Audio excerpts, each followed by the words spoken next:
Grace and peace, family. Grace and peace. Assalamu alaikum. Shalom. Ma'at hotep. Namaste. Free the land, beloved. Come on in, come on in, come on in. My name is Vicki Dillard, and I'm a very proud contributor right here on FlyNubianQueenTV.com, the network for melanated women just like you. Shout out to our brothers that's holding us down always. We're so pleased that you have joined us here in these United States of America and around the world. I am so excited about what we're getting ready to talk about today. A little bit of housekeeping before we get into this most important subject. This is a part 2 from yesterday. Are y'all hearing me today? We're getting ready to engage in a part 2 from yesterday's amazing show concerning the guest that Nick Cannon interviewed. The very guest who rebuked Nick, the very guest who slandered Minister, the Honorable Minister Louis Farrakhan, the very guest who spoke so in such a condescending manner, the very guest that is responsible for Black destruction. I'll explain more as we move forward. We're exposing, we're unmasking today. So just get ready. Part 2. Somebody say part 2. Now watch this, a little bit of housekeeping. As you come in, please come in giving us the thumbs up, thumbs up. Be sure to like, be sure to share. We are so thankful and pleased that the Vicky Show with FlyNubianQueenTV.com is aired on several networks. If you happen to be watching us on one of our other platforms, please come in liking, sharing, subscribing, following. Just begin to engage, family. It's so important because when you do those things, you are informing other folk about Black media, thus elevating and strengthening our unified voice. Also, I want you to keep in mind that throughout the show, you're going to see some very important links in the comment section on FlyNubianQueenTV.com. Please pay close attention to those and be sure to utilize those at another time. Shout out to our moderators that's in the digital building, our chief moderators and others that's in the digital building. They keep us organized. They keep important information before the public. Shout out to you, Derek, for the first financial investment in Black media today. I bless your gift 1,000-fold. Derek, you said, I love you back. Thank you so very much, family. Again, thumbs up, thumbs up. Be sure to like and share and know that today, family, I am starting again my mastermind class. Of course, I've been doing it, but the mastermind class today, question and answers. I'm going to be dropping a couple of metaphysical, spiritual jewels for you today. ClubVicky.com, ClubVicky.com, ClubVicky.com. Family, put in the chat if you would where you're from, where you're viewing us from today. Shout out to my dear brother and first brother Warren with First Work Media in the digital building. We've got some powerful Black media moguls that are in the building. Shout out to you, Silent D Production. I bless your gift 1,000-fold. He said, ready for the verdict of the Honorable Vicky Dillard. I know somebody talked Black to me today. You know, we hold court. We hold court. And we have a gavel here because our word matters. Let's get into our topic today, family. Instagram, I want to invite you to come on over right now to FlyNubianQueenTV.com because I'm going to need to use this device. I see someone saying they're from Philadelphia, Maryland here. Canada, shout out to you, Canada. I see Georgia, I see Paris, I see LA, I see New York, I see Harlem, Pennsylvania, Northeast DC. Oh my gosh, it's moving so fast. London, Fort Hood, Fort Lauderdale, Dallas, Nassau, Reno, Houston. Y'all, this thing is moving so fast. Topeka, Kansas, Chicago, London, Miami, Florida, Atlantic City, District of Columbia, San Antonio, Charleston, South Carolina. I'm so honored that you would join us today. I see you, London. I see you. I see you. Welcome, welcome, welcome. And thank you for supporting this amazing network, FlyNubianQueenTV.com. Again, don't forget, don't delay. Thumbs up, thumbs up. Be sure to like, be sure to share. I see you, New Orleans. I see you, Salt Lake. I see you, Albany. I see you. I see you. Atlanta on Instagram, Florida on Instagram, New Orleans on Instagram, the ATL, Illinois. Thank you so much. Instagram, come on over because I'm getting ready to use this device and you don't want to miss it. Somebody talk black to me. Family, by the way, I want you to know that you can follow me on Instagram. Be sure to follow me on Instagram at Vicky X Dillard. Be sure to follow me on Instagram at Vicky X Dillard. It would be my pleasure to see you there. Vicky X Dillard. Are you ready, family? Let me just finish putting this up. You all know we're live and direct, so I'm inviting some of our other family to join us right now. Thank you so much for your patience. Thank you so much for texting the word Queens to 31996 so that you're able to receive phone notifications when we go live from time to time. All right. Welcome. Here we go. So, yesterday, we were so rudely interrupted when I got ready to unleash and release some receipts. We do know that Nick Cannon has been the controversy. He's been the subject of a major controversy over the last several days. We do know that Nick Cannon has recently said some amazing things about the Honorable Minister Louis Farrakhan, which he should. And he attended Minister Farrakhan's worldwide address over the July 4th weekend. I was there as well. We're so honored. I keep talking about it because it's such a huge honor. The greatest of my life thus far, actually. And to be there and to receive an invitation, again, we were socially distanced and some ways away, but to even be on the farm and to be in the garden was such a blessing. I saw Nick Cannon come in, and I remember pointing him out to my mom. I'm like, oh, that's Nick Cannon right there, Mom. So anyway, he's received a lot of backlash. We do understand that there is a lot of attempts to censor and to silence Black thought, Black voices. We see that in social media platforms. We see that manifested in a number of ways. So they didn't like the fact that a strong Black intelligent man who exposes our open enemies, exposes the root of white supremacy, that is Minister Farrakhan. They don't like his influence and his impact on the lives of powerful and influential Black men. So Nick has been getting some work. He's not the only one. Recently, Charlemagne the God has come under fire by these same forces that have tried to control him as well as Ice Cube, again, Nick Cannon, and others. Who else am I missing, Black family? What is that ball player's name? Deshaun Jackson is another one. What's that other ball player who I think is retired? And he put up a picture of him and Minister Farrakhan, and then he turned around and snatched it down. It was a couple of them. One of them has a little family situation going on too. What's their names, family? Put their names in the chat. A couple of those basketball players. One is married to Gabrielle Union. I don't know why I'm drawing a blank. And then there's another Allen Iverson. I didn't see y'all put his name in there, but what's the other one's name? What's the other basketball player's name? He's retired, married to the actress.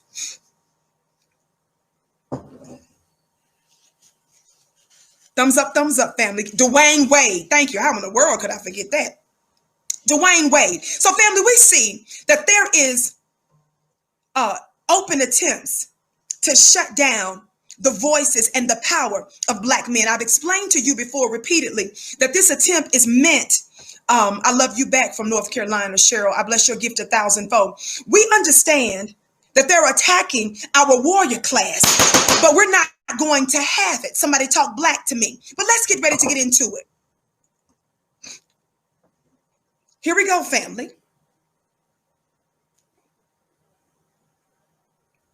I want to read you this disclaimer because whenever I share even public information, I always like to cross my T's and dot my I's. We believe in following the rules. Somebody talk black to me.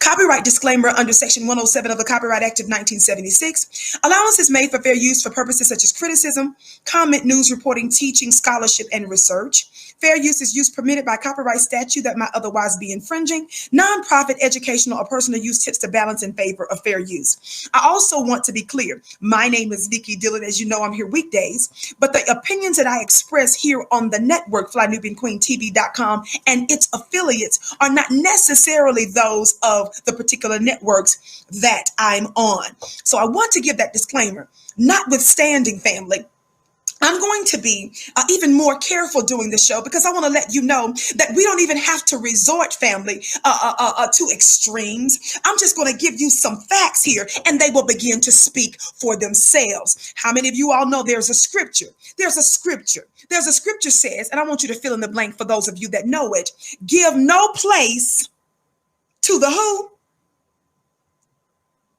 Give no place to the opposer. Now let's get ready to get into it. You all are aware that Nick ended up saying some controversial stuff in some tweets that he put out. Let me just share a couple of them with you to give context as I get ready to cue this subject here today. Bless you, Erica. She said, I'll rise quiet. Queen V is in here. Thank you. Listen. So Nick was receiving quite a bit of backlash from white supremacist entities and organizations because he exposed white supremacy. He expressed his disgust with white supremacy in every area. Well, Nick also upset a black society because we felt that the way that the interview, after he was forced to apologize, we appreciated how he came out with his strong black, masculine demand that he receive full ownership of his $1 billion business company that he created, show that he created called Wilding Out. Just a little background. And so he came out demanding that, and he also demanded an apology because they slandered him as well. And so he quickly turned around and gave another apology, which some considered to be extraordinarily, he exhibited a lot of groveling, and folk were upset because they felt like it was, disrespectful to Minister Farrakhan after he had just attended his worldwide address to turn around and sit down and meet with the very people that have lied on and slandered and defamed Minister Farrakhan and by extension, black people. Notwithstanding those things, we properly and correctly criticize him on those things. But I want us to see the larger picture here, family, and I want us to keep our eye on the ball. Let's get ready to get into it. To catch up with a little bit of what we listened to yesterday, I'm going to cue that now, in just a moment, rather. But Nick put out a couple of tweets where he said, after he received some backlash, he says, I have hurt an entire community, and it pained me to my core. I thought it couldn't get any worse. Then I watched my own community turn on me and call me a sellout for apologizing. Good night. Enjoy Earth. This alarmed a lot of us because it sounded like he was talking about suicide here, because he was receiving backlash from the black community as well. And quite frankly, family, the only persons and the only community that should have been upset was us in the first place, because Nick didn't do anything wrong. But then Nick followed up later with another tweet that says, just when I thought it couldn't get any worse, 2020 is definitely the most effed up year I've ever witnessed. After waking up and barely rising from my own dark contemplation of continuing my physical existence on earth, that's all I'm getting ready to read from that crazy tweet. Now, I became concerned because I thought to myself, okay, Nick, you're doing back-to-back tweets that's implying that you're wanting to commit suicide. I was disgusted by that. I wasn't just concerned about how well Nick was doing. My concern was, if you know that you influence millions of people and a lot of them are young people, that's very dangerous to even imply that.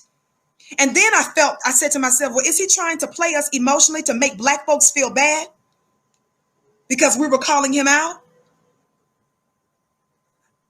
So I want you to know today that we understand that our open enemy is the one that instigated this. And there are still some good lessons that we can extract from this situation. So let's not beat up on our brother today. That's not the point of my show. And even when I was charging him to stand up like a man and to stand his post, I was doing it as a loving sister who recognizes that there is a warrior in him. Never compare us. See, it's them, Nick. It's those white supremacists that you initially called out. It's them that canceled you. The black community, those of us that mean well, were counseling you. Somebody talk black to me. There's a difference. See, they're the ones who actually counseled you. They're the ones that's trying to snatch your shows. They're the ones trying to defame you. They're the ones that's trying to censor your voice and so forth and cut off your relationships. But we were the ones that was trying to counsel you. Don't ever get that twisted. Now that I've said that, listen to a little bit of the interview. Nick calls in the very disrespectful man who disrespected us and our people. He sits down with them. Nick clears out all of his social media. Nick clears out all of his interviews that he did with all the black conscious folk, all the black scholars. Nick scrubbed his social media, specifically the Instagram. He scrubbed all of that of anything black and conscious. And he's only kept up this interview with his new mentor. I'm pulling it up right now, family. Thank you so much for your patience. On the count of three, for those of you that haven't. On the count of three, for those of you that haven't, please hit that thumbs up button. Are you ready? Please hit that thumbs up button. 1, 2, 3. Thumbs up. Thumbs up, thumbs up, thumbs up, thumbs up. Be sure to like, be sure to share. Here we go. Give me a second. It's coming up here. What happened to someone else? Right. I hear that. And so, I think that would kind of, And Simon, parents and grandparents. Oh, angry. Now, if you missed the show yesterday, you have got to get caught up. One day have I never not loved my father unconditionally. And the only reason why I make that example is because when I look to angry, Earth might. We're gonna listen to a little bit of this, and then I'm gonna fill you in. Like South Here we go. LA, Compton, handing out free food, knocking on doors during the times of COVID, giving toilet paper with the Nation of Islam. Mm-hmm. But I'm on the board of St. Mary's in New York, Children's Hospital, where my personal friend, a rabbi, we go from room to room, children with cancer. I know beautiful, amazing men who have completely different walks of life. And I'm like, why can't I get these two groups together to speak? Why is there so much division where loving spiritual leaders won't talk to each other? Well, I've answered that question yesterday. I answered the question, Nick, that's a false statement, Nick. Nick, we've made it very clear that Minister Farrakhan has asked for an open and public debate with their individuals. He said, call in your scholars. I'll bring mine. I'm happy to sit down with you civilly with receipts to defend our position. Nick, it's not true that we don't want to sit down to expose these opponents for the liars and the mischief makers that they are. So family, we're not going to make false equivalents. The question should have been, why won't you guys agree to sit down publicly? Why are you guys saying something that you can't substantiate with receipts and facts and evidence? I'm going to need somebody black to talk black to me. Keep listening. Right. So let me introduce you a little bit to my worldview and how I was born in 1950. That's 5 years after the end of World War II. During the Nazi period. Just so you know, he is sitting there meeting with Rabbi Abraham Cooper. Nick found out about this man on Twitter after this man slandered Nick and said that if you wanted a PhD, basically in anti-Semitism and all this kind of stuff, he was dogging out Nick, lying on Nick, slandering Nick. And so Nick allowed him access to his amazing platform after this man disparaged him. And Nick said, come on, let's talk about this. But even though it seems like there was a sign of weakness on Nick's part, I don't want us to focus on that because I see something good coming out of this situation. Do you believe me? I'm going to make the point here in just a minute. Keep liking and sharing, family.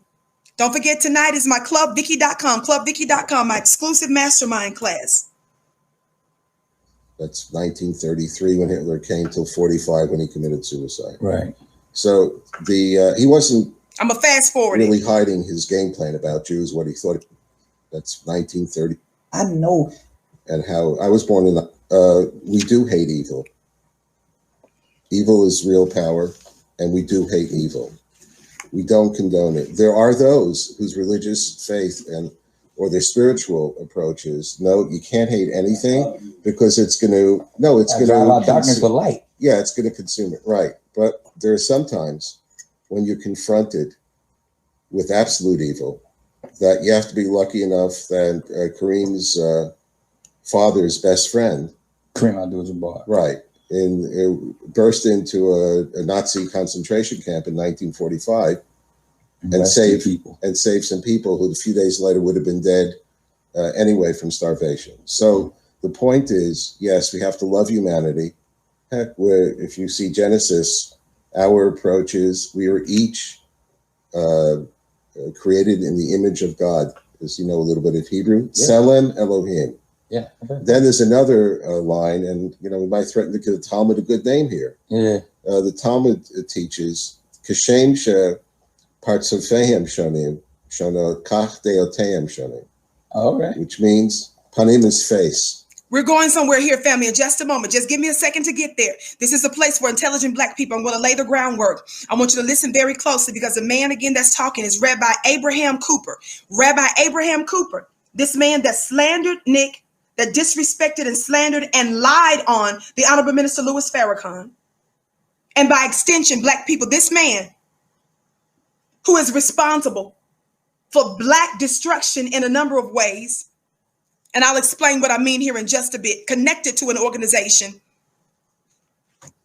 I'm getting ready to get into it. I want you to keep in mind that this man that he's talking to works within the organization, the Simon Wiesenthal Center. Wiesenthal Center. Thank you. It's in the chat, the link. Simon Wiesenthal Center. Watch this. Just as no two faces are alike, no two people think exactly alike. That's true. And I since, I don't know, I'm going to shout myself out, give myself a Hebrew thing. I know Azel, Haham, Halomed, Mikol, Adam. Excellent. Means all people. If you all the wise man must learn from all people. That's correct. So I believe while we're in that. sitting here, and that's even in that question. What Mr. Wiesenthal taught me. Listen to the name, because I'm getting ready to go there. What? In case you missed it, what I posted on Instagram earlier today, a few hours ago, is this.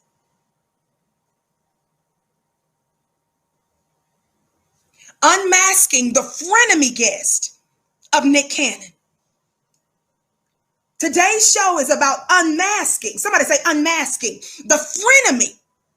You know what a frenemy is. It's someone that exhibits traits and characteristics of a friend and an enemy. That's what the show is today, baby. This is what it's about. Unmasking the frenemy guest of Nick Cannon. So I don't want us to beat up on Nick today. That's not what this is about. That's never our goal anyway. It's to empower and strengthen our brother for the better, for the good of the Black collective. But I want to focus on the man he's interviewing. This man is the one that works with the Simon Wiesenthal Center. Okay, I don't know where that's coming from. That ain't it, family. That ain't it. That ain't it. Watch this. Thumbs up, family. Keep liking and sharing. So don't forget that. Some interesting things. I think only someone who went through it could sort of set those markers down. Because he refused to be consumed by hate. Who is he talking about? Simon Wiesenthal, the man who's passed away now. He's dead now. But the organization, this man, Simon Wiesenthal, who this Rabbi Abraham Cooper knew for 30-something years, who he reveres and loves. His focus was justice, and he invested a lot of time and a lot of trust in the new generation that was coming up in Germany. And there were times I was with him, he'd be in an airport, somebody who was really white. I mean, they're really, really white. An Aryan, you know, come over with I was saying they're going to get mad at you for saying that, piece of paper. Listen. And we give the paper to Mr. He refused to be consumed by hate. His focus was justice. And he invested a lot of time and a lot of trust in the new generation that was coming up in Germany. And there were times I was with him, he'd be in an airport, somebody who was really white, I mean, they're really, really white, an Aryan, you know, come over with I was saying they're going to get mad at you for saying that, piece of paper. And we give the paper to Mr. Wiesenthal because everybody in Europe knew him then. And he said, this is the name and date of birth of my father or grandfather or older brother. They won't tell me what they did in World War II.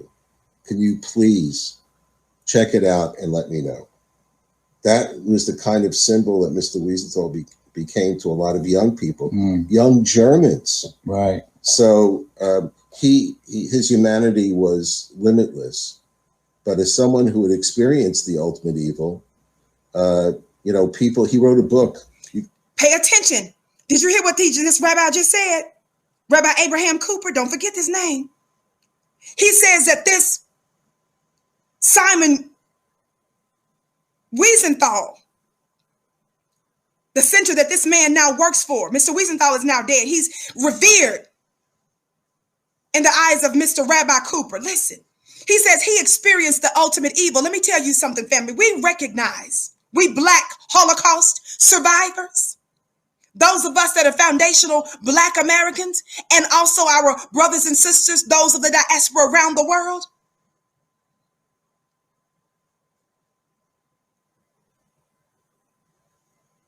We acknowledge that other people groups may have experienced difficulty, trouble, oppression, murder, wickedness, and evil.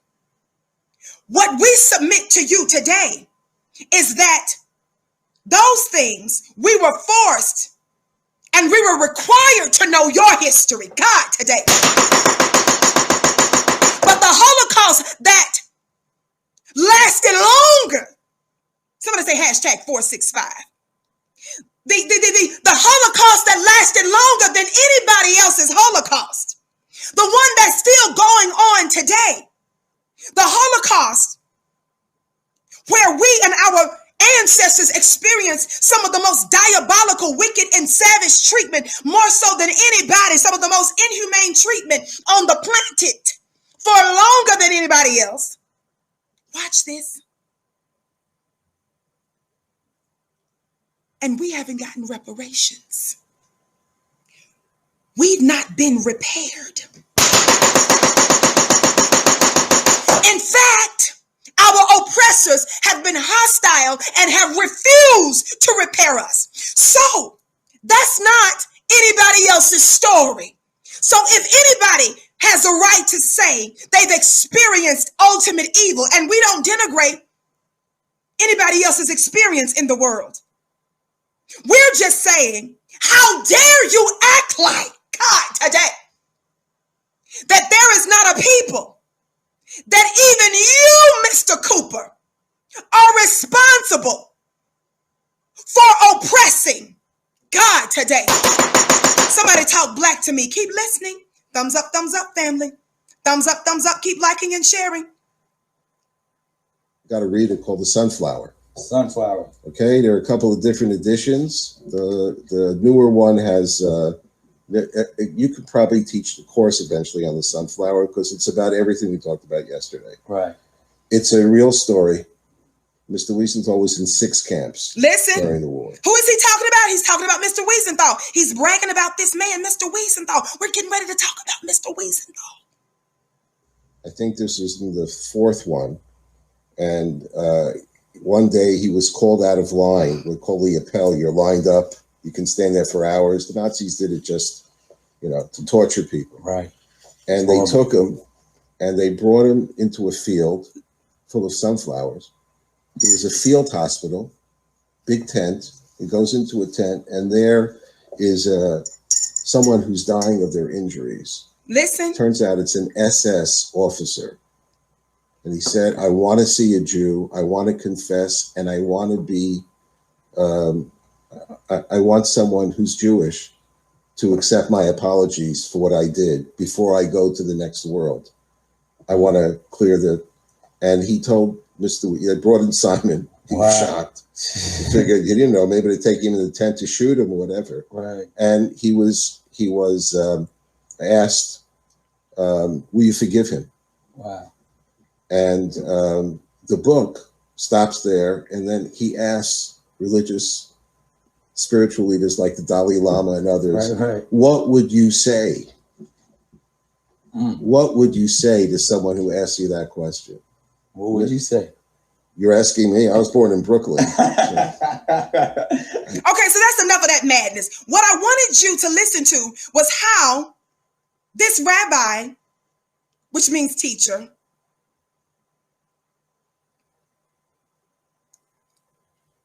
Abraham Cooper, who disrespects and denigrates Black people and Black leaders, who lies and slanders Minister Farrakhan, how he managed to get to sit at Nick's table. Nick invites him to talk. So this man is bragging about this organization, the man who's the founder of this, the man who this center he's working with now, who's dead now, Simon Wiesenthal. I was sharing with you some receipts about Mr. Simon Wiesenthal. And I want to say this to you, beloved. I have taught you for some time now that you are the people of the book. Black man and Black woman, in America in particular. We have a very unique and special call because we are the original people of the planet. We are the mothers and fathers of civilization. This is a historical fact that's proven in no limit of time, even and especially by white scientists, old school scientists like Leakey and Mendel, and even some of the modern ones. Listen, you are the creators of science and philosophy and mathematics and medicine and everything else. But that knowledge was stolen from you and renamed.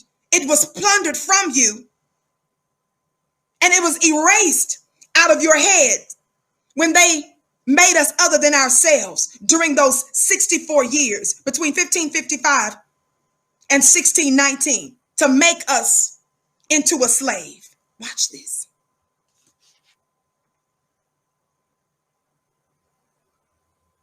This is important that you know.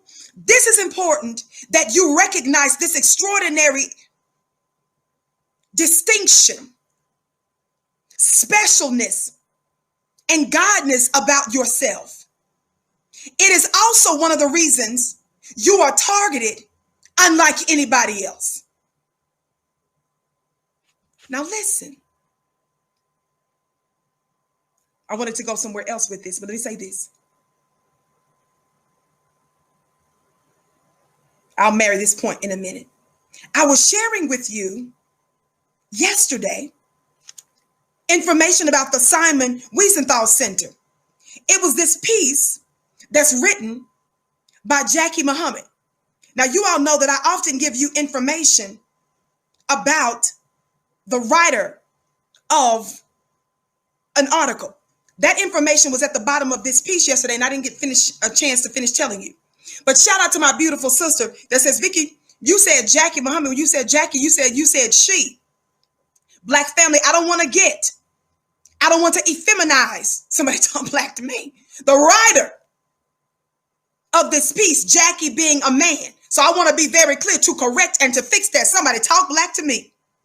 But normally, you all know that I like to look into the folk who even write pieces. And at the bottom of the article yesterday, which we never did get into, I didn't share that information because it's written there. But I'm going to go ahead and share it with you now. And then I'm going to double back and read to you a little bit more of the body of the newspaper.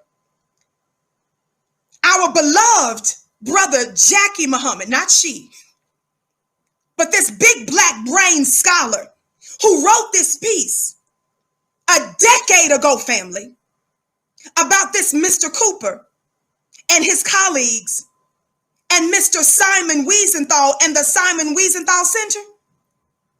I want to tell you something about the writer of this piece.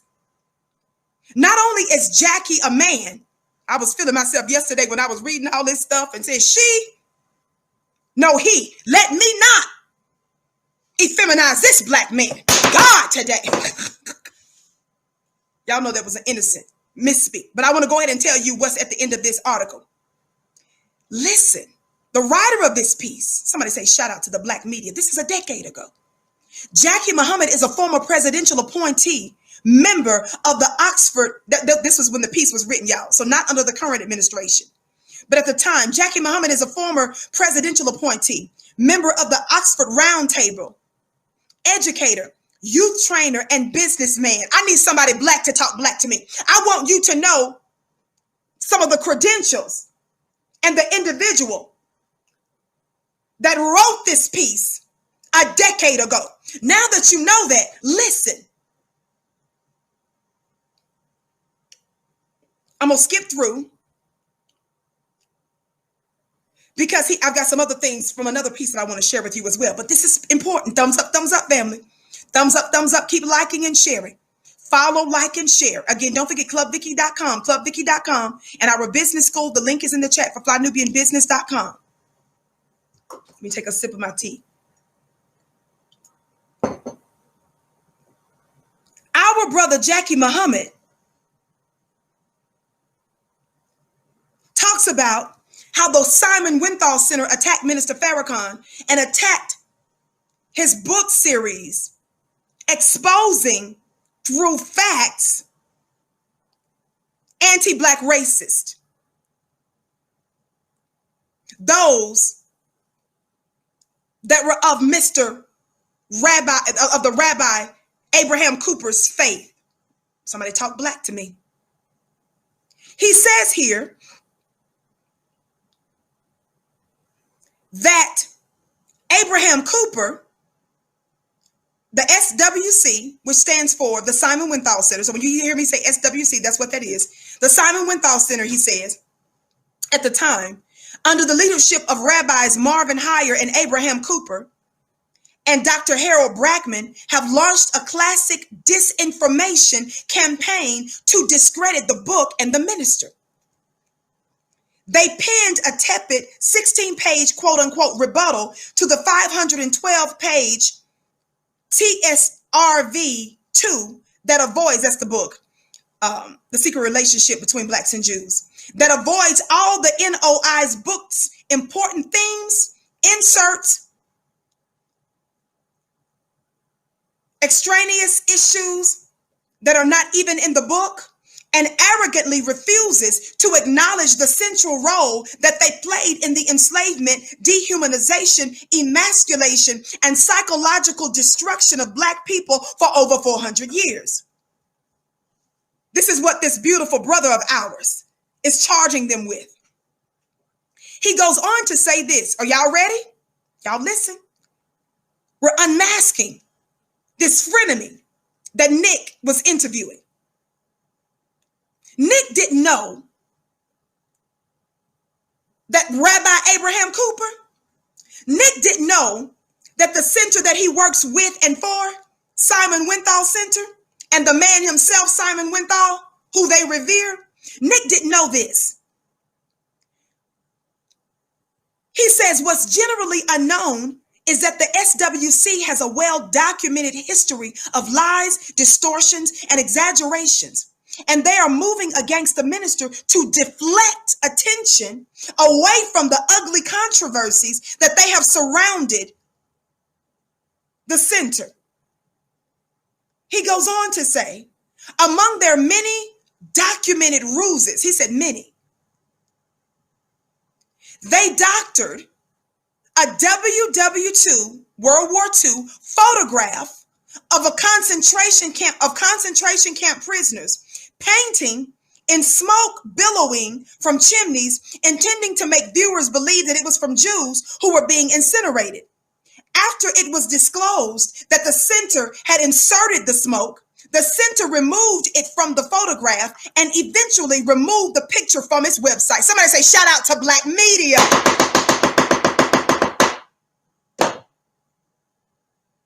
He says, incredibly, the center tried to explain away the embarrassment by claiming that the smoke was a result of a smudge, an explanation no one believed. He puts a link to the photo here. Did you all hear that?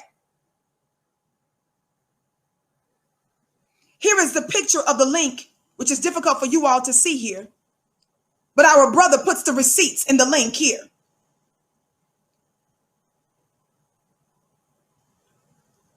Watch this. Now we understand why they're refusing to sit down and to debate. So they said after they were busted, somebody say, we busted them. They were busted. Lying, exaggerating. They removed the picture and they justified it by trying to say that that thing was a smudge. Keep reading, Vicky. Mark Weber, director of the Institute for Historical Review, the IHR, wrote that the SWC's, quote, y'all listen, I'm catching you up on yesterday when they tried to shut me down. Or we're going to give you the receipts. Mark Weber, director of the Institute for Historical Review, wrote that the SWC's, what does that stand for? Simon Wiesenthal Center, quote, record of exaggerating anti-Jewish sentiment to raise money is no secret. I didn't say it. The NOI didn't say it. I said that Mark Weber of the Historical Review said it, of the Institute for Historical Review. That was a quote. He says that even the Anti-Defamation League, how many of you all know that the Anti-Defamation League is anti-black? How many of you all know that the Anti-Defamation League put the Nation of Islam down as a terrorist organization? But as diabolical and as wicked as their schemes are, even they said, even they have acknowledged, he says, even the I'm still quoting Mark Weber of the IHR. I'm quoting him saying, even the Anti-Defamation League has acknowledged that the center makes, quote, inaccurate and exaggerated claims about anti-Semitism to raise money. Somebody talk black to me. Somebody say shout out for black media. Black media that existed a decade ago in print form. How many of you all know, shout out to the Nation of Islam who recognized who they were dealing with a long time ago. Even before a decade ago. Keep listening. It says it found, for example, that a center fundraising letter is, quote, replete with factual misstatements and exaggerations about anti-Jewish sentiment in the United States and Europe. He goes on. The fabrication or suppression, this is Mr. Jackie Muhammad, the fabrication or suppression of information by the center appears to be their mainstay. Indeed, Simon Wiesenthal himself, we're not talking about just the center, we're not talking about just the organization. Y'all listen to what this black man charges them with. He says that Simon Wiesenthal himself, has come under fire for his sordid history of flagrant lying and bold-faced exaggerations. The famed Austrian Nazi hunter, you all remember yesterday's show? You exactly heard Rabbi Cooper call Mr. Simon Wiesenthal a Nazi hunter? Well, listen to what this black man exposes with receipts. He says that Mr. Simon Wiesenthal himself, again, under fire for a sordid history of flagrant lies, bold-faced exaggerations, he says that the famed Austrian Nazi hunter, now confirmed by newly found documents to have been an Israeli Mossad agent, was said to, quote, never let the facts get in the way of a good story. Somebody talk black to me.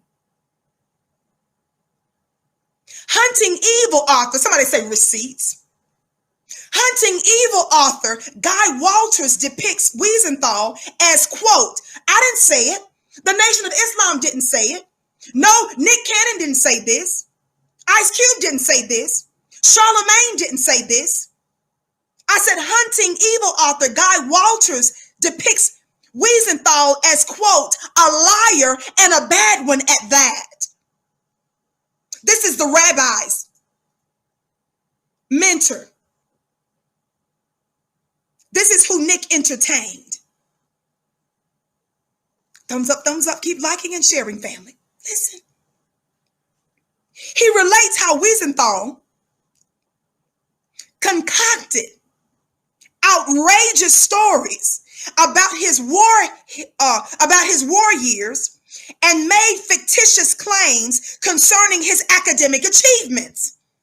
How many of you all know that this reminds me of something in John chapter 8 about the father of lies and stuff like that? Listen.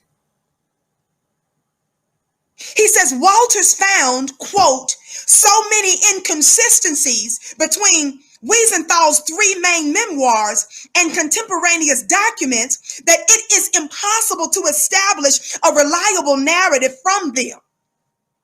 Wiesenthal's scant regard for truth makes it possible to doubt everything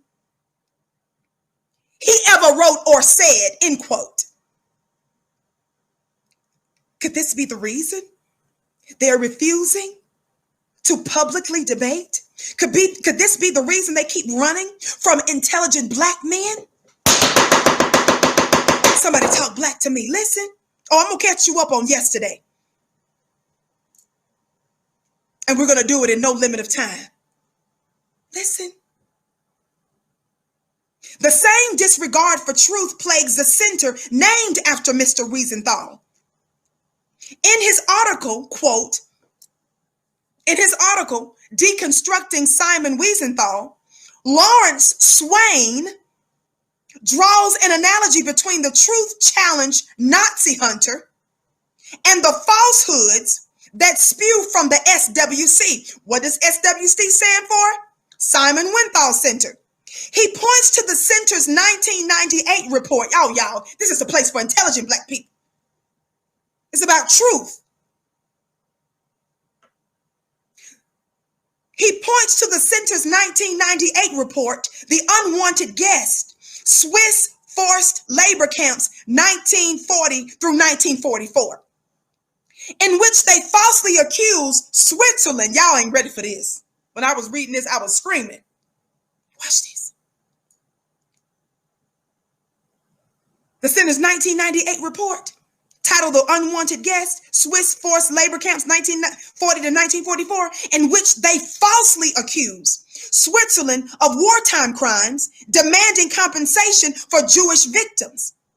Watch this. But an Australian Jewish researcher, who? No black person that is hating on anybody of another faith. Who did I say?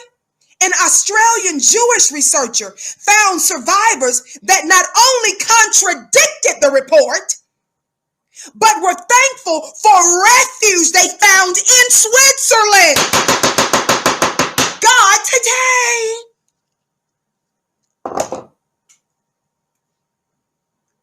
Oh, there is a scripture in the Holy Quran that says that we hurl truth at falsehood until we knock out his brains.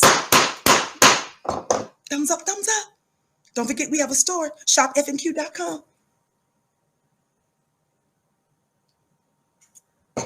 Watch this. The inaccuracies of the report infuriated Simon Wiesenthal so much that he disavowed the center and its report. Another individual who is Jewish, in fact, he is the son of a Holocaust survivor, Professor Norman Finkelstein. Professor Norman Finkelstein, who is the son of Holocaust survivors, author of the critically acclaimed book, The Holocaust Industry, refers to the SWC. What does SWC stand for, class? The Simon Wiesenthal Center. This is a head man that Nick sat down with, who runs that center, who participates in that center,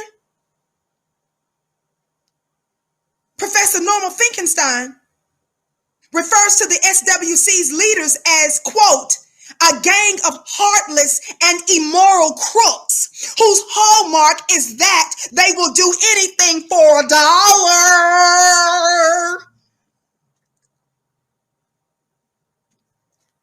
Vicky, keep reading.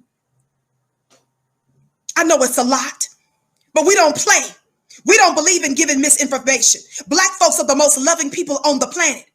We're the most empathetic, sympathetic people on the planet, but don't lie on us. You better back up and back off, baby, because we'll unleash the big black brains on you. We'll hurl truth at falsehood till we knock out his brains. Thumbs up, family. Don't forget to text the word Queens to 31996. Everybody, don't forget to follow me on Instagram at Vicky X Dillard. Follow me on Instagram at Vicky X Dillard. Listen.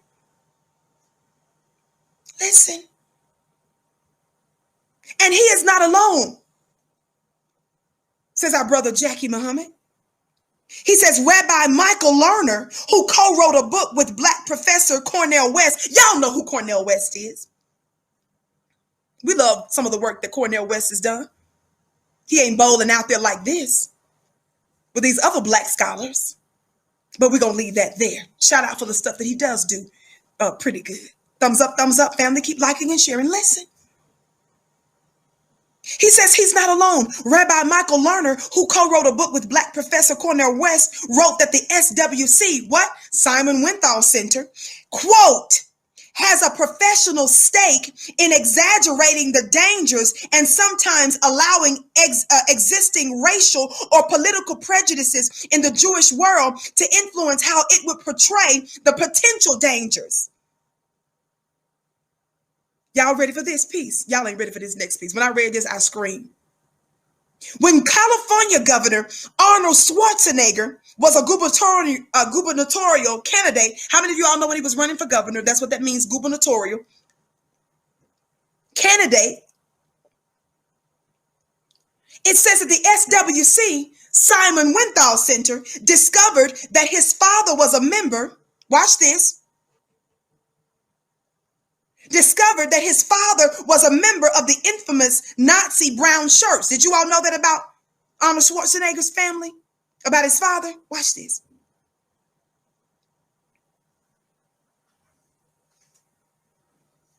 Watch this. After they found out that Arnold Schwarzenegger's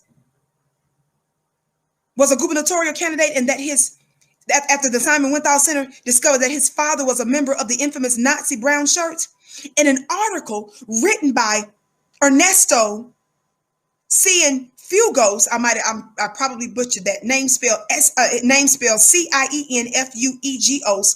of La Voz de Aztlán, Aztlan, Aztlán, he alleges that the center suppressed this information. Y'all listen.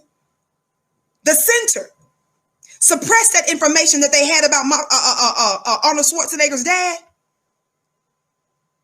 in exchange for a $750,000 contribution for the candidate. I didn't say this based on information and belief based on this report. See, we're giving you the receipts and names.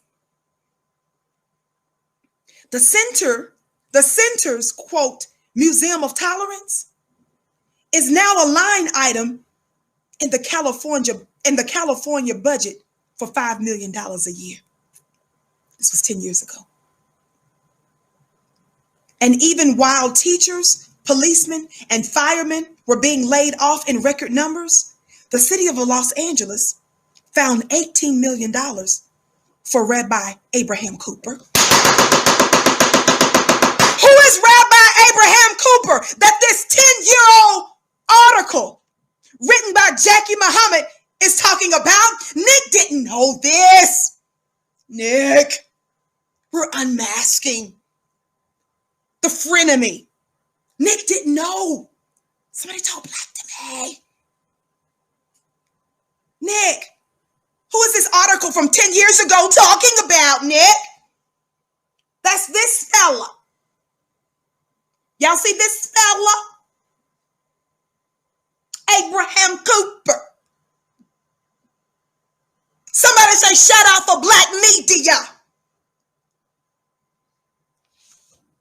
See, that's why black family, you don't try to question black folk in a way that you will never question your lying oppressor.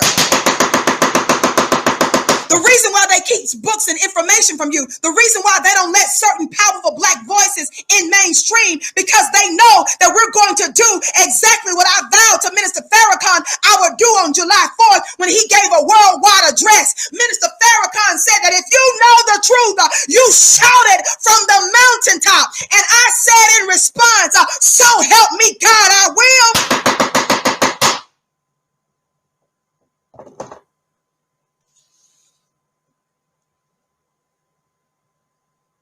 We don't mind you vetting us. We're just saying that while you're questioning your own, make sure you at least do the same for your open enemy. I taught you on this show how special you are, the mothers and fathers of civilization, direct descendants of the supreme God.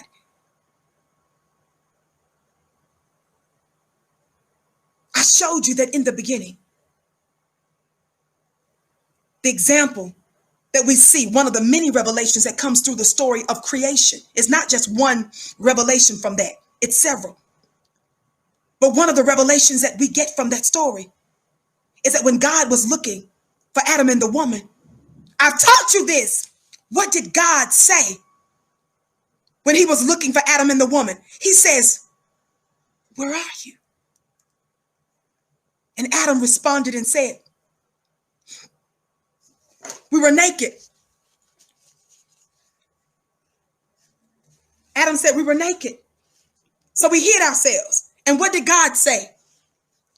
He said, who told you that? I've taught you over and over again to always consider the source. And when our open enemy has given us so-called data and facts, you should assume that if they're moving their lips, they're lying. And more than that, you should assume the fact that they're still breathing, they're lying. Their breath is lie breath. Their socks are lie socks. Their shoes are lie shoes. Parallel parking is a lie parallel parking. When they sneeze, it's a lie sneeze. When they wipe their nose and snot's coming out, it's lying snot. Somebody talk black to me. When they itch, it's a lie itch. When they're hungry, it's a lie hunger. When they're thirsty, it's a lie thirst. Keep going, Vicky. Thumbs up, thumbs up, thumbs up. Thumbs up, thumbs up. Keep liking and sharing. A couple thousand of you in the chat live. We're so pleased that you're with us today and perhaps thousands later. We want you to like, share, and subscribe. Tell everybody that you know. Tune in to flynubianqueentv.com. Subscribe and share and hit that notification bell. And make sure that you tune in to the Vicky Show daily, weekly rather, 6:30 p.m. Eastern time, right here on flynubianqueentv.com. We're unmasking the frenemy that Nick Cannon didn't know he was sitting down with. You know Nick didn't know all this. Nick didn't know the enemy he was dealing with, the frenemy. Keep listening. Watch this. Did you hear what I said about Arnold Schwarzenegger? They found some dirty information on Arnold Schwarzenegger's father. They hid it and kept the information. Miss Porsche, thank you for your gift. She said, thank you so much, Queen. You're so welcome. Listen, don't forget, this was from an article that was written by Ernesto, Cienfuego, of La Vaz de Aslan. He alleges that the center suppressed this information in exchange for $750,000 contribution from the candidate. And what did he say? I don't want you to forget this. It said that the center's Museum of Tolerance is now a line item in the California's budget for $5 million a year. And even while teachers, policemen, and firemen were being laid off in record numbers, the city of Los Angeles found $18 million for who? They found $18 million for this fella right here. Keep reading, Vicky. Many have voiced their outrage. Many Angelenos have voiced their outrage about the huge sums of money that have been earmarked for the Wiesenthal Center, particularly in light of California's desperate budget plight. Y'all better talk black to me. But despite, y'all ain't done, but despite the state's budget woes, finances are not a concern for the SWC. What's the SWC, family? Simon Wiesenthal Center. Nick didn't know that's this frenemy had all this baggage. See, black family, when white folks are trying to intentionally make you a felon, when they're intentionally trying to get you trapped up in something so that they can give you a record and use it against you later, discriminate against you yet later, use you later, you shouldn't be worried about your record. You ought to be asking, who told you that? You ought to be considering the source. Shout out to you, Nita Mimi, for your gift. Oh, Nene said, real talk, much appreciated. Thank all of you who have been giving. I'm sorry I couldn't read all of your names. Every one of you that are giving, just know that you're supporting black media. Black family, when you see all those commercials on white mainstream media, when you see that they have millions and millions and millions of dollars in sponsorship, those of you that are giving financially, do you know that you're the equivalent of that for black media? We thank you. For those that can't do it, when you share, that's a form of advertising. Do you know that? When you give word of mouth, when you text, all of you are participating. Thank you. Don't forget to follow me on Instagram at Vicky X Stiller Family and text the word Queens to 31996 so that you're able to receive phone notifications when we go live. The information will be in the chat. Listen, we're not done, y'all. Nick didn't know the frenemy that was sitting before him. What did I say? Despite the state's budget woes, finances are not a concern for SWC, Simon Wiesenthal Center. Weber reports that according to records from 2002 and 2003, Rabbi Hire paid, that was the other one that was running the center, along with who? Along with who? Rabbi Abraham Cooper. Who's Rabbi Abraham Cooper? Nick's new frenemy, mentor, who he sat down with. Listen. The one telling Nick to repent. The one telling Nick you better apologize. The one telling Nick that our black heroes and leaders are haters and slandered ours. Listen to him. Weber reports that according to records from 2002 and 3, Rabbi Hire paid himself more than $482,000 in salary and benefits. In addition, the rabbi pays his wife $320,000 and his sons, Alan, somebody say Alan, A-L-A-N, and Aaron, that's A-R-O-N, receive $151,000 and $95,000 respectively. Are you ready for this? Are you ready for this? I know I'm talking to some intelligent black people. What's this man's name, family? This frenemy that sits down making these demands and dogging out black folk. This fella here, what's his name, family? What's this fella's name who Nick sat down with? Put his name in the chat, family, as I pull the article back up. What's his name, family? What's his name? What's his name? That's right, Abraham Cooper. Rabbi Abraham Cooper received $397,000 in salaries and benefits. The Wiesenthal Center's record of recklessly abandoning truth for sleazy propaganda. See, black media has been going on for a while, but they were suppressing one of the most powerful members of the black media for many decades. Shout out to the Black Research team of the NOI. Listen, thumbs up, keep liking and sharing. Thumbs up, thumbs up, thumbs up. Everybody hit that notification bell and make sure that you subscribe. Thank you so much. Listen.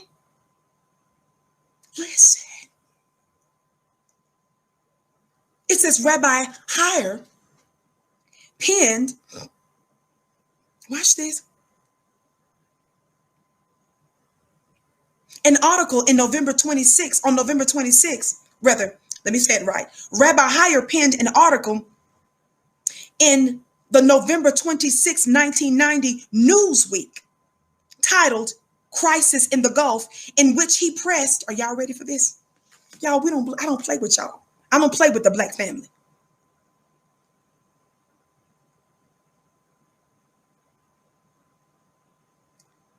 Rabbi Heyer, the other co-leader, along with Rabbi Cooper, Abraham Cooper, who Nick sat down with, he penned a piece in November 26, 1990 Newsweek titled Crisis in the Gulf, in which he pressed the United States to invade Iraq, claiming that they had nuclear weapons. Y'all play too much. Y'all play too much. Heyer makes no mention of Israel's well-known nuclear arsenal, nor of how the rogue state shared its nuclear knowledge and hardware with the racist apartheid state of South Africa. Heyer's Newsweek lies clearly contributed to a disgraceful war that cost the United States over $750 billion, 4,427 American soldiers' lives, 35,000 wounded, and hundreds of thousands, I said hundreds of thousands of Iraqi deaths and millions of displaced citizens, all apparently to benefit them.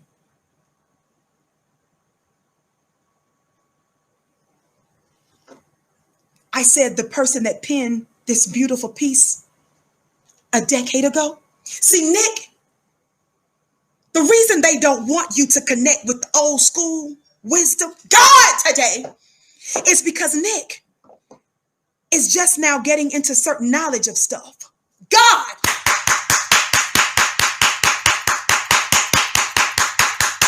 But the minister Farrakhans and those that are black, conscious, strong black men and women that are intelligent, they knew about this enemy a long time ago. They didn't want you to have nothing to do with him because they knew that you would be exposed. Don't you know that's the reason why they kept you during slavery away from your fathers in the first place? So that they would not be able to pass down to you your history, your God, your mores, your religions, and your traditions. The reason they label and demonize him as such, so that you would never give him your attention. God, today. The reason, black family, it's important that we unify is not because we believe in everything somebody else is doing, but I've told you a million times that our collective wisdom, God, today, is what's going to give us the advantage in this war where it appears that we're outmanned and outgunned. Somebody just said, great information, love you. I love you back. I bless your gift 1,000-fold. Whoever said that, thumbs up, keep liking and sharing. You see how some of you get tricked? We've got to learn from the past, family. We've got to stop letting our open enemies, those that are responsible and that have a history of our undoing, tell us what to do. Our hater tells us that one of our own is a hater. Baby, you better go back to Genesis. Who told you that? Eve, of course, she was known as the woman at that time. It was only after that Adam named her. Why did you even give the serpent a hearing? Why did you even give the serpent a hearing? I'm not done, family. I'm going to say this and I got to get ready to go because I told you I have my question and answer mastermind that I'm going to be dropping today. And I'm going to stay on target because I got to keep my body together. I got some medical stuff to do, but I want you to listen to this briefly. Ebony, thank you for your gift. I bless your gift 1,000-fold, beloved. Thank you so much for your kind words, comments, and for supporting Black media. On the count of 3, for those of you that haven't, I want you to get ready to give us the thumbs up, liking and sharing. If you're watching us on Fly Nubian Queen TV, if you're watching us on one of our other platforms, get ready to like, share, follow, and subscribe. I'm typically here on flynubianqueentv.com weekdays, 6:30 p.m. Eastern Time. Are you ready? 1, 2, 3. Thumbs up, thumbs up. Thumbs up, thumbs up, thumbs up, thumbs up. Be sure to like, share, and subscribe. Thumbs up, thumbs up, thumbs up. Watch this. I got something else to share with you today. I won't be long. I can't. Listen. Nick is talking to him, right?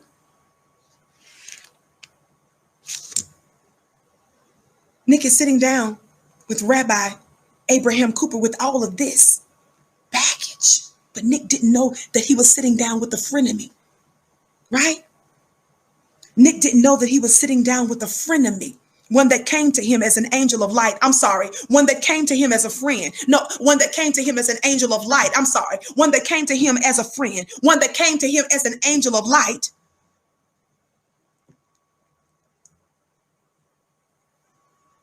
Exhibiting traits that are both of the friend and the foe. Somebody talk black to me.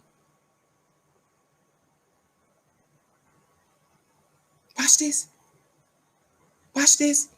Listen to a little bit more. What I would, and I'm getting ready to connect another dot. I'm getting ready to give you some more information about this frenemy. We're unmasking. What was the name of that show? Didn't they say that Nick has another show that he does about masking? What's the name of that show that Nick does about, that says something about masking, unmasking a mask or something? Watch this. That gives me a minute. Y'all put that in the chat while I get ready to pull up some more receipts. Some more receipts. Some more receipts. What's the name of that show? Masked Singer. Thank you. You all know that when I titled today's show, I was not consciously thinking about that. Unmasking the frenemy, guest of Nick Cannon. Isn't that prophetic? Unmasked singer. God today. Nick, baby, I'm prophesying to you, beloved. There's some things that's happening. Nick. That's one of Nick's shows, isn't it? The Masked Singer. Is that right? The Masked Singer. And today's show, what did I say? We're unmasking the frenemy guest of Nick. Nick, baby, you didn't know you was on to something. Now, let me tell y'all something real quick before I get ready to give you some more receipts. Can I tell you something? Before I swing these curly braids all over this globe again, watch this. Watch this. Some folks are saying that Nick was very weak in this interview. Some of us were disgusted that he would even give this man a hearing when in fact he needs to be giving the black scholars a hearing. The Nation of Islam researchers who they specifically attacked, and then by extension other black people and some of the other black names that I just mentioned, instead of them being a man and dealing with them face to face. Watch this. Not in a fashion like face to Facebook. God today. I didn't say face to Facebook because that's what he's doing. He's doing all this stuff from a distance. I remember my brother, shout out to Brother Derek. He had a post long time ago that reminded me of that. Listen, not men do stuff face to face. I think that's what my brother said a long time ago. See, men, real men, they do stuff face to face, not face to Facebook. Cowards do face to Facebook. Men do face to face. I'm helping somebody today. Watch this. I want to tell you about Nick. Some of you say that he's been weak. Some of us were disgusted. We didn't appreciate them lying on Minister Farrakhan. We don't appreciate Nick letting him get away. Because see, there's rules. There's Black God protocol. There's rules of engagement. You don't, even in war, there's rules of engagement. You don't even conduct war any kind of way. So the fact that he would disrespect our man means that he would have got checked and kicked out in the first place. But notwithstanding that, let me tell y'all something. Can I tell you a very important role that Nick is playing in this holy uprising that's not just in the streets? I need you to hear me today, family. I'm not caping for Nick, but we're making sure that we keep the main focus on the main thing. Listen, can I tell you that prophetic events have a way of shaping, repelling, and magnetizing people? Let me tell you something. In this war against black folks, the war that we will surely win, Some of you, Black family, some of you are still in denial about white supremacy. Some of you all don't want to believe that Black folk, that we're really at war and we're on a battlefield in these United States of America. Some of you have not volunteered to fight. Let me help you today. When there's a war going on, I'm getting ready to give you some more receipts. When there's a war going on, there are two kinds of soldiers a lot of times. Y'all ain't ready for this. How many of you all have heard of a little thing called conscription? How many of you all know what conscription is? I'm going to give you another word in a minute. Compulsory enlistment. Y'all ain't ready today. I know some of you are still wanting nearness to whiteness, approval from white mama and white zaddy. I know some of you want to level up in Babylon that's fallen in America, and God is trying to build a new world. He's trying to take you out of Egypt. But some of you funny looking Egyptians, some of you funny looking Negroes, you want to go back to Egypt instead of building a new world in the promised land. Some of you do what they did with Moses. They fight with Moses. They fight with Aaron because you're fighting to go back with bondage to bondage. You don't want something of your own in the promised land. Let me help some of you. When there's a war going on because you didn't make yourself, I can back it up. I believe it's in the book of Isaiah. Somebody help me if I'm getting the book of the Bible wrong. But isn't there something? Help me. Help me. Where it said the potter doesn't tell. The pot doesn't tell the potter, in other words. Why hast thou made me like this? Are y'all hearing me today?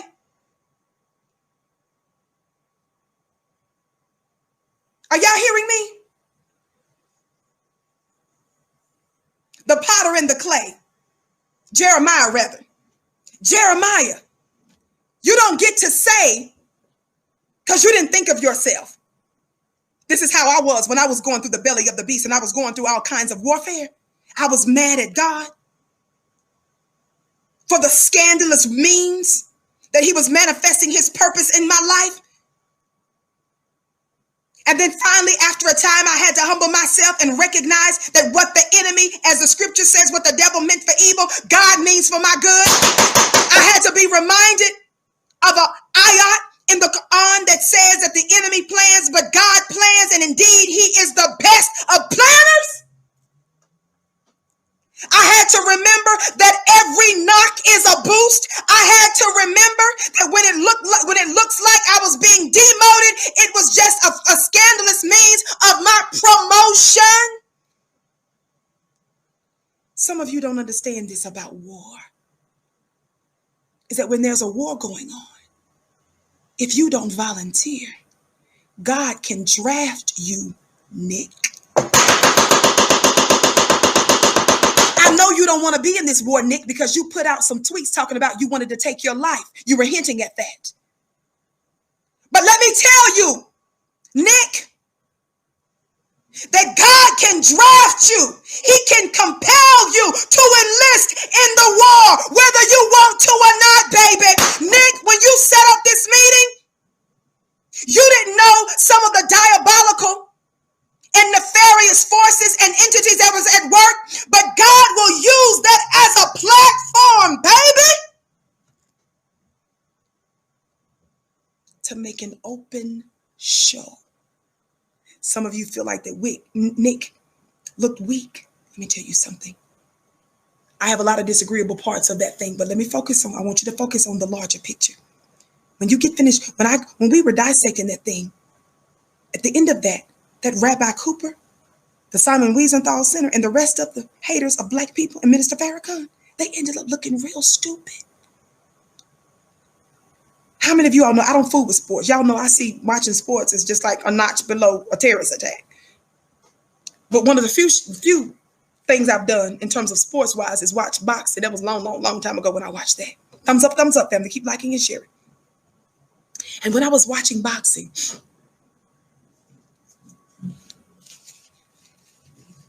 I found out, listen, I found out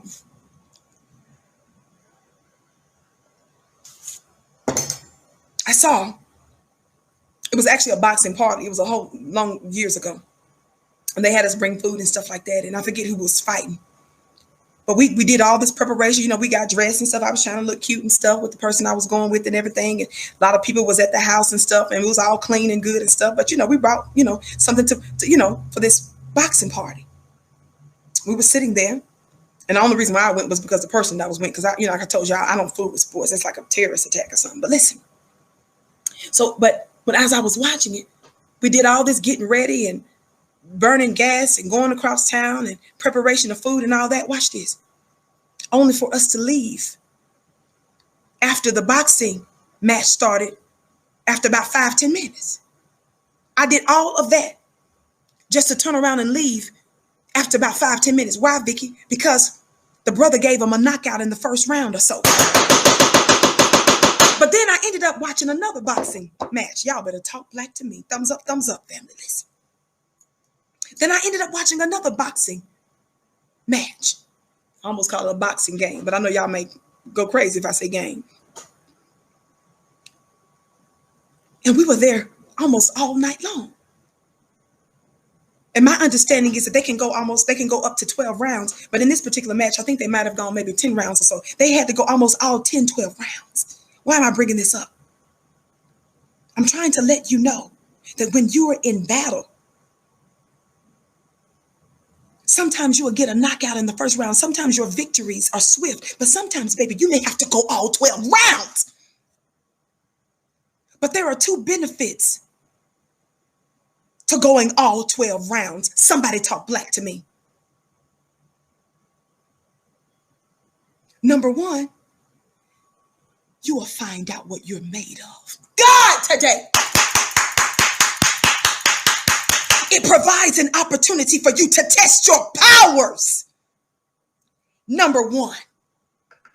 And number two, this is what the thing showed for Nick. It will give you insight into the limits and the weaknesses of your open enemy. Did you catch that revelation?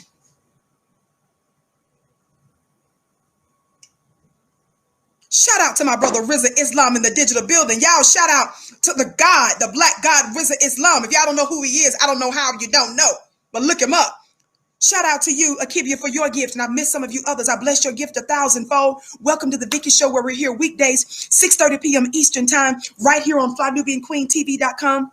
We do ask as you come in that you come in giving us a thumbs up, thumbs up. Be sure to like and share. If you have a YouTube page, a social media page, hit that link and share. Let folks know that the Vicky Show is on, family. This elevates and strengthens and unifies the black voice. It causes us to be a force to be reckoned with. The reason why you have presidential candidates talking about our talking points that came from the black grassroots is because the work that we have been doing collectively. Don't forget to follow me on Instagram at Vicky X Diller. Follow me on Instagram at Vicky X Diller. That's right, Ramona. Be not weary in well doing. That's what the good book says, beloved. Listen to this. Listen. Go all 12 rounds, family. So I want you to study that interview with Nick and focus on how our open enemy is weakened. And I want you, and I warned you earlier, that they're going to try to retaliate. But black folks, be on guard. While we're sitting here mad at Nick, they know that they took an L with that interview.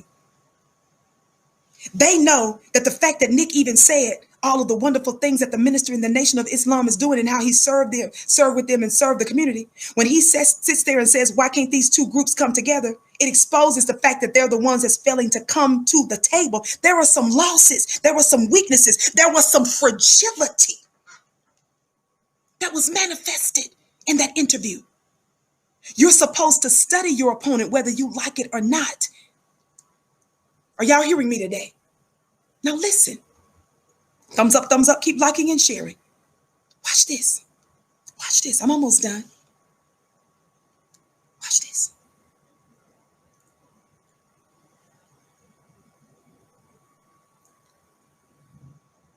Simon Wiesenthal Center.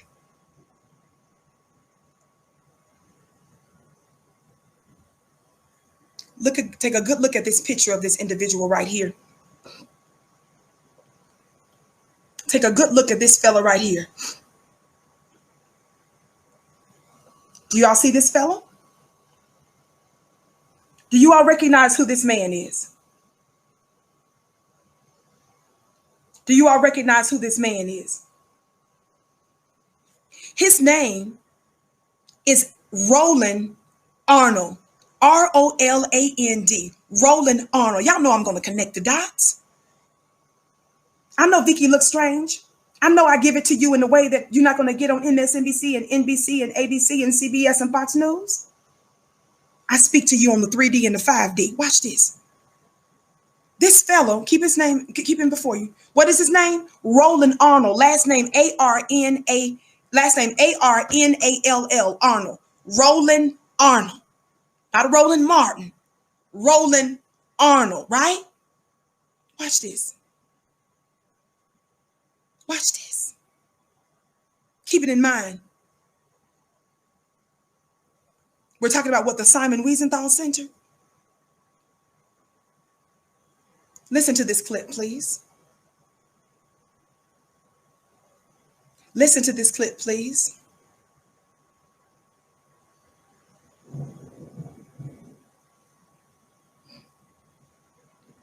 While I'm pulling this up, family, thank you for your patience. While I'm pulling this up, like, share, and subscribe, would you?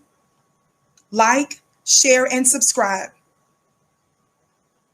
Brian Ross investigates. Today in Washington, Congress will hold hearings on... This is from ABC News. This is a clip that was done about 11, almost 12 years ago, family. Who are we talking about? This fellow named Roland Arnall, right? Listen to what ABC News said about him. Questionable mortgage practices to try and figure out just what caused a massive mortgage meltdown. And while many factors contributed to the crisis, some say one man played a very big role. And joining us is our chief investigative correspondent, Brian Ross. And we'll get into it a little bit. Good morning, Robin. This is a story about that man and the thousands of Americans who've gone to court to say he needs to be held accountable. They say he and his company essentially led the way in establishing practices that had a lot to do with the current mortgage meltdown in this country. This sprawling multi-million-dollar mansion in Brentwood, California, is home to one of America's richest men, Roland Arnall, a man who consumer groups say built much of his fortune on the misfortunes of people who had trouble getting mortgages for their homes. If you're building a Mount Rushmore of people who should be on the face of the mortgage lending crisis, I think Roland Arnall has a distinct place in that litany. Arnall was the founder, sole owner, and chairman of a company called Ameriquest, which attorneys general across the country have accused of fraudulent, misleading, and deceptive practices in arranging mortgages for hundreds of thousands of American homeowners. Y'all keep that in mind. Let me connect the dots. Vicky, what does this guy have to do with the Simon Wiesenthal Center? What does this guy have to do with Rabbi Abraham Cooper, who Nick sat down with, the frenemy of Nick? Nick didn't know this, who he was sitting down with. What does this have to do with anything, Vicky? Where are you going, Vicky, with this? Where is this lady with the curly braids slinging it all over the place, screaming at us? Where are you going with this, Vicky? Well, here's where I'm going.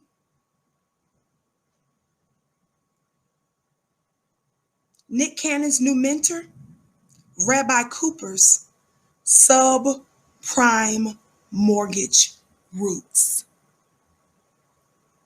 I'm reading to you now from an excerpt from the book, How White Folks Got So Rich. Shout out to my moderator, who's got the link in the chat for you in just a minute. I'm reading an excerpt from the book, How White Folks Got So Rich. It says, con artists had a field day when they realized they could prey on Black people's desire to enjoy the American dream of home ownership. The subprime mortgage scam involved a cross-section of white financial firms selling high-rated but bad risk bonds to investors with promises of huge gains. Financial predators with prominent names like Bank of America, Ameriquest, and Countrywide steered Blacks into high-interest mortgages and overpraised homes. The companies bundled these fraudulent mortgages and armed with stellar ratings from prestigious credit rating firms like Moody's and Standard & Poor's successfully marketed these investments all around the globe. Watch this. The predictable collapse of the housing market in 2008 and the torrent of foreclosures in Black neighborhoods served to transfer billions of dollars from Black pockets to white. Did you guys know that that's one of the greatest transfers and theft of Black wealth during the 2008 Great Recession? Your sister Vicky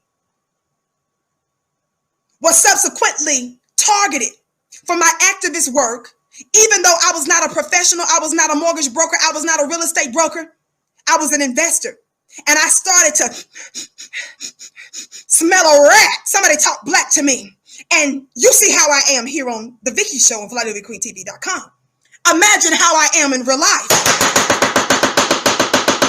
So your sister who didn't know a whole lot, but that just had the spirit, began to ask some questions. I began to move and shake some stuff without the assistance of an attorney or training legally. And I started to make them nervous. And I became a target when I started to ask questions, highlight stuff, make phone calls, show up, set up meetings. And then eventually your sister started to make the news. And then I began to make powerful entities very angry. And I've got the internal receipts to show, beloved, that they were actually sitting there watching your sister. I know all too well about the modern COINTELPRO. Can't nobody tell me nothing. Listen, thumbs up, keep liking and sharing. Again, I'm reading to you from an excerpt from the book called How White Folks Got So Rich. I'm talking to you about a man named who? A man named who? Roland Allen. Is that right? Arnall. Arnall. Watch this. It says, again, that the torrent of foreclosures in Black neighborhoods served to transfer billions of dollars. Where? From Black pockets to white. No high-level Wall Street bankers did time for a clear conspiracy that went as high as the White House. Y'all ain't ready for this. And it's estimated to have cost America between $6 to $14 trillion. Somebody put 6-14 with the T trillion. The market collapsed. Watch this. Produced both the largest setback in Black wealth since the transatlantic slave trade. Shout out to you, Sweet Tea, for your generous $100 gift. I bless it 1,000-fold. Thumbs up, family. Keep liking and sharing. Watch this. What did I say? It produced the largest setback in Black wealth since the transatlantic slave trade and an explosion of white multimillionaires. I said, and an explosion of white multimillionaires. I said, and an explosion of white multimillionaires. That's who your sister was blowing the whistle on. And they tried to shut me up. Listen. Blacks and Latinos were more than 70% more likely to lose their homes to foreclosure, with Blacks losing about 240,000 homes to foreclosures. Latinos, about 336. Listen, the nation's largest subprime lender was Roland E. Arnall. Who's Roland Arnall, family? Keep listening. Who became a billionaire with Ameriquest mortgage by funding almost $75 billion in subprime loans. That was the trick loans that they put us into. Watch this. Y'all play too much. Y'all play too much. Like the infamous swindler, Bernie Madoff, Arnall, Arnall, y'all ain't ready for this, was known as a major supporter of Jewish causes. Y'all know I'm going to connect the dots for you the way I know how to do it. The best I can. Y'all know I don't pretend I'm more than I am. I know they don't think nothing about Vicky, except for MSNBC and CNN. You know, they like to Y'all know about my haters that watch the Vicky show. For some reason, they watching the Vicky show. Watch this. Thumbs up, thumbs up, thumbs up. Like and share. What did I say? Roland Arnall became a billionaire with AmeriQuest. He funded $75 billion in subprime loans. Like Bernie Madoff, Arnold was known as a major supporter of Jewish causes. Are y'all ready for this? Nick didn't know he was sitting down with this man with all this baggage. He was co-founder of the Simon Wiesenthal Center in 1977. Don't play! The Weasel. I'm sorry. The rabbi from the Simon Wiesenthal Center. What did I say? What did I say about who this Arnold was? What did I say about Arnold? Mr. Roland Arnall? I said he was the co-founder of the Simon Wiesenthal Center in 1977. And for many years, he chaired its board.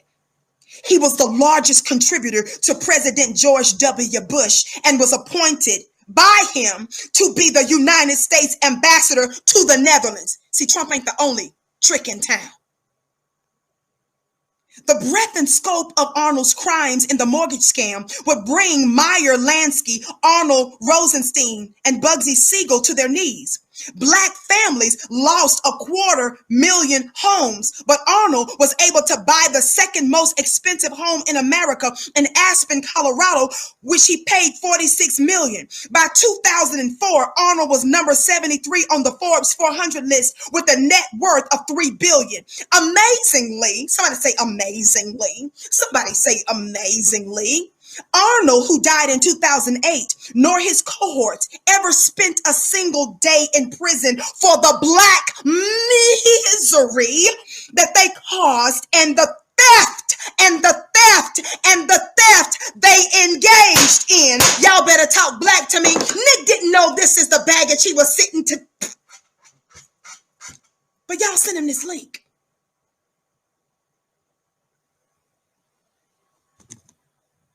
Arnold sold most of AmeriQuest for an undisclosed amount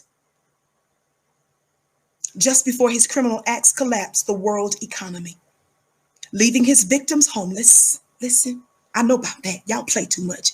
The half of my story ain't been told. Leaving his victims homeless and his heirs billions in ill-gotten gains. Somebody put in the chat, his heirs ill-gotten gains. See, that's exactly what America's her enjoying our free labor, the wealth of black blood and labor. That's ill-gotten gains. And America enjoys her ill-gotten gains. That makes her a thief. And she's mad that we have the nerve to demand it back, some of it back. Listen, thumbs up, thumbs up. Like, share, and subscribe to frenemy.com. Again, if you're watching us on one of our other platforms, you all know that the Vicky Show is aired not only here, but it's replayed and syndicated elsewhere. Thank you for watching us there. And even if you're watching us in another time zone and on another platform, make sure that you like, share, and subscribe wherever you're watching us on. And be sure to check me out at flynubianqueentv.com weekdays at 6:30. And on my Instagram page at Vicky X Dillard, and follow me on Twitter at Dillard Vicky. You can also subscribe to VickyDillard.tv. Listen, leaving his victims homeless and his heirs billions in ill-gotten gains.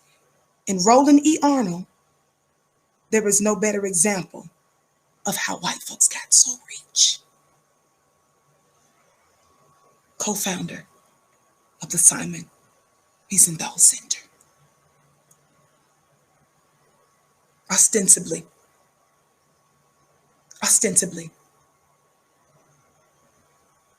involved in major crimes. And so Nick sits down with the heirs of that organization that he co-founded. I gave you all kinds of other receipts, Black family. Let me tell you something. Black family, the Honorable Elijah Muhammad says that you cannot know the depths of Satan. Some of you all are so quick to say, no, they wouldn't do that. Some of you all are quicker to say what Black folks ought to be doing and the responsibility you think that we ought to take. When you've got a 465-year chasm, space in between us and them. You can't know their depths. of evil, the Honorable Elijah Muhammad said. These frenemies. Nick didn't know that's who he was sitting down with. And may I tell you, that's the danger, Black family, when you cut yourself off from other Black intelligent people and organizations. That's the danger, because you will have a seat by yourself thinking that you know better. God, today, some of you think you know so much. Some of you think you know so much.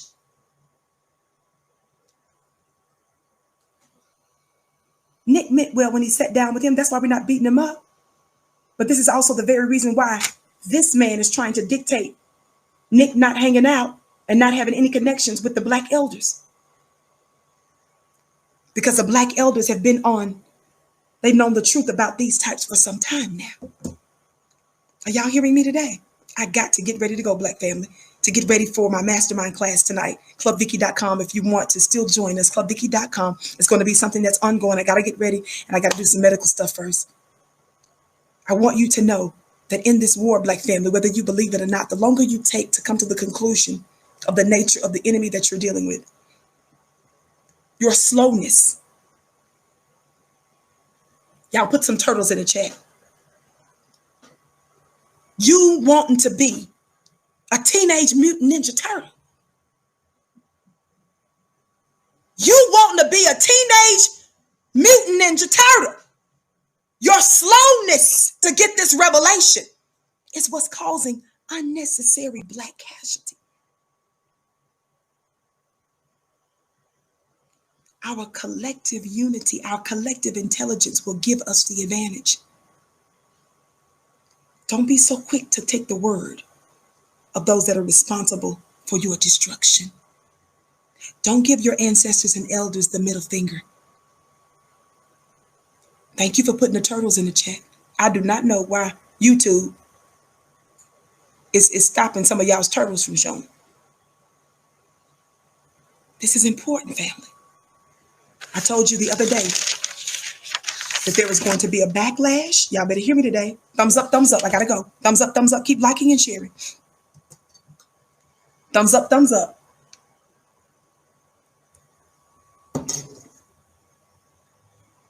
Thumbs up, like and share. Listen.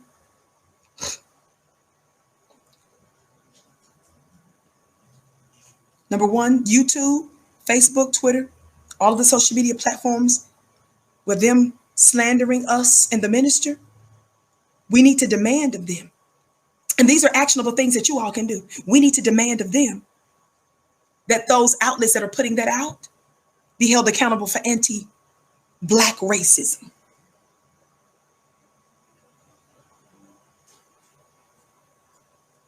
I want you to understand that the rabbi, believe it or not, weakened himself.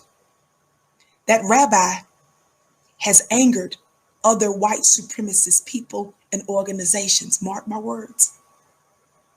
Y'all, it's worse than you think. It's not just about how Nick looked. I'm telling you, it exposed some of their weaknesses if you study it right. I'm warning you now, there's going to be a backlash. Why? They're going to begin to change. I told you this yesterday. When they're dealing with death, when they're dealing with Black destruction, I'm talking about whether it's the death, the assassination of one's character, or a literal attempt to do one, whoever they may be. I'm not just talking about necessarily just that organization, but white supremacists in general. If you change the means, if you change the name, number one, of white supremacy and how they're used to doing their methods, and then you change the means by which you administer Black destruction, you can get away with it. Like family, we got to be on guard.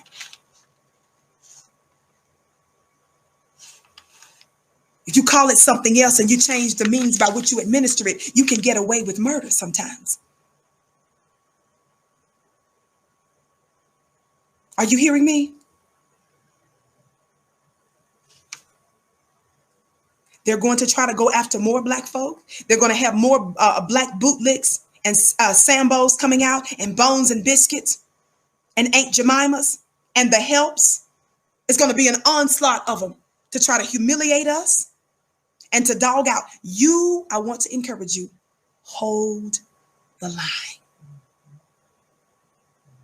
I said, hold the line. I've told you this many times before from the book of James. It's written in the book of James. It's a principle that we need to consider. It says, resist the devil. And what will happen? What did I say? What does it say? It says resist. There's a principle that we need to learn from that. Resist the devil.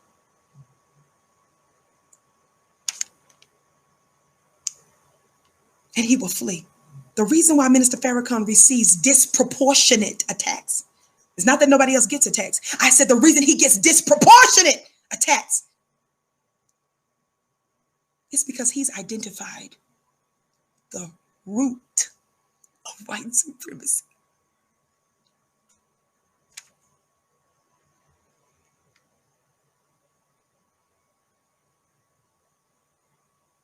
Don't lean on your own understanding as one individual Black person because you came into the knowledge of something. Let me tell you something about knowledge. As a 41-year-old woman that remains a forever student, there is a such thing as having mental or speculative knowledge. Y'all talk Black to me. Thumbs up, family. Like and share. There's a such thing as having speculative knowledge or head knowledge. And then there's a such thing as having experiential knowledge. God, today. There's a speculative or a mental, a head knowledge. But then there's another type of knowledge that's experiential. In your mind, 15-year-old, you may think you know how to drive a car. I've watched mama and daddy this whole time. All they do is turn the steering wheel. All they do is with the foot, they hit this, the accelerator here and the brakes right there. All they do is turn. How hard could that be? Somebody say, watch this. Until you get behind the wheel and feel the weight, God, today, of the machine that you are driving. You're going to have to get some experience and get used to the other conditions and the other variables that exist in driving. You can perfect it, but you're not quite there yet. And so there is safety in numbers. There's safety in counsel. Not with the bootlicks, not with the Aunt Jemimas. Notice how the bootlicks and the Aunt Jemimas in media, they're quiet about what's going on with Nick and Minister Farrakhan and Ice Cube and Diddy and Deshaun Jackson. They're quiet.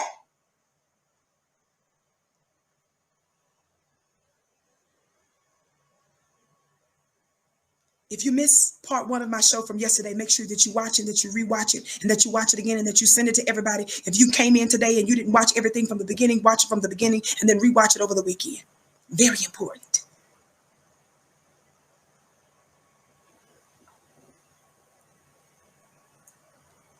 The big Black brain. Shout out to you, Kim, my dear sister, who supports me privately, personally, and this network. Kim says, love you, sis. Holy Uprising 2020. Hold on, Black family. Y'all shout out Kim. I love her so much. And she is such a blessing to this network, whether you know it or not, and others like her. Thank you so much, my dear sister. Family, I love you to pieces. I got to go. I came to you in peace. I leave you in peace. Don't forget flynubianbusiness.com. If you want to learn how to build a Black business, go to flynubianmoney.com if you want to learn how to invest. Make sure, family, that you follow me on Instagram at Vicky X Dillard. Follow me on Instagram at Vicky X Dillard. Vicky X Dillard. And also, family, be sure to check out and subscribe to VickyDillard.tv. That's VickyDillard.tv. I told you in the upcoming days, inshallah, I plan on going in about some of these, one of these other books that the rabbi mentioned when I played it for you on yesterday. We're not going to beat up on our brother Nick. When the scripture talks about turning the other cheek, see, we're not going to do that with our open enemy, but we'll be willing to do it with our brother. Are y'all hearing me today? Understand that Nick Cannon was conscripted into this war. That means that God will allow you to be compelled. Baby, there's wars where you have to be drafted sometime. You may not want to go fight. God, today. That's what's happening. Some of you all are mad because you were trying to build your kingdoms in Babylon that's fallen. But you don't understand that the promised land will be so much better. It's going to take some work. It's going to be messy, just like labor is messy. Labor is painful. Labor is bloody. But labor is birthing a new being into existence. And that's exactly what's happening with the Black family. This is labor pains. Vicky's show is not all gory and all about trouble. It's about hope.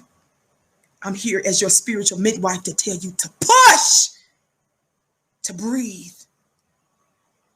You're getting ready to build a brand new world based on freedom, justice, and equality. Love you to pieces. Vicky X Dillard on Instagram. Thank you so much for tuning in.